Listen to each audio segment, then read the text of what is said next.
to be that you decided what you were going to do with your life. You went to school, you got a degree, you got a job, you worked at that job, you retired from that job, and your life had a track. It used to be that to arrive as an adult, you need to be married with children with a house. It used to be that if you followed the rules of mass culture, if you followed the American dream, if you followed the way that it's supposed to be, that your life would turn out just fine and you wouldn't have to think about any of it because you just followed what we knew of as mass culture. There were expectations either communicated to us by our parents and grandparents or communicated to us by the culture itself. Nowadays, though, we deal with people who are bombarded by information constantly.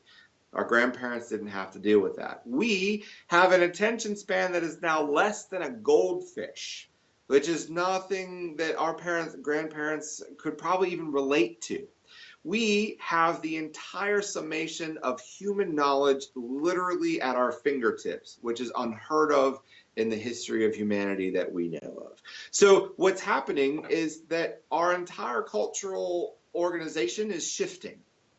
And it's shifting away from mass culture, the American people. It's shifting to tribes, tribal culture, the people who live in Georgia, the people who love the Pittsburgh Steelers, the people who are high church, the people who are low church, the people who like green, the people who like yellow. So we have what's becoming an ever increasingly fractured, but also powerful system. I'm not going to call it better or worse. It's just different.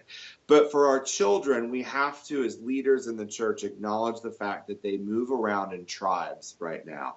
If I go to Young Life, where I have a max capacity of 10 to 12 kids, and they recognize me as contributing to their Young Life experience, I have built trust not with one of those kids, but with all 10 to 12, because they move as a tribe.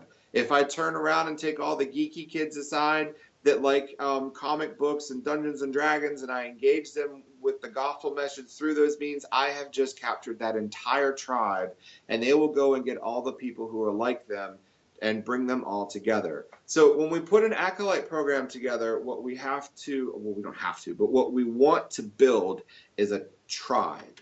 We want to build a group of people within the larger community that acknowledge and value their experience at the foot of the altar, because for them, that's part of their identity. Now, the first part about building a tribe is recognizing that you don't have to have every single kid as part of the tribe.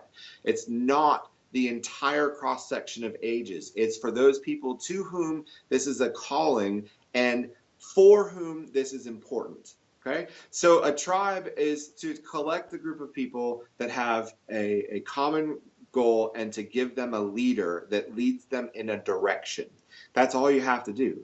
So we're looking at a different modality for structuring a ministry than in the past. In the past, it was only a success if I could get the entirety of the middle schoolers together for youth group. Now, if I can get 10 to 12 kids at a time together multiple times of the week, I've just knocked it out of the park. It's a different way of doing ministry with students. The concept of creating a tribal structure is one that is really truly about sustainability, because if the leader steps down or the leader is called to form another tribe someplace, there now is that little team that supports them that can be pushed up to the leader. There are now members of the tribe that can be pushed up to the support team, and then there are members of the tribe who can then go recruit new members of the tribe. It's a great way of cutting across socioeconomic lines of how we normally group kids within a church community by saying, are you looking for God? Then join the Acolyte Corps, because we'll show them to you. Are you looking for purpose to your life? Join the Acolyte Corps, because we'll give it to you. So I have said, and I will continue to say, that the Acolyte ministry is the most important youth ministry that we have in the Episcopal Church.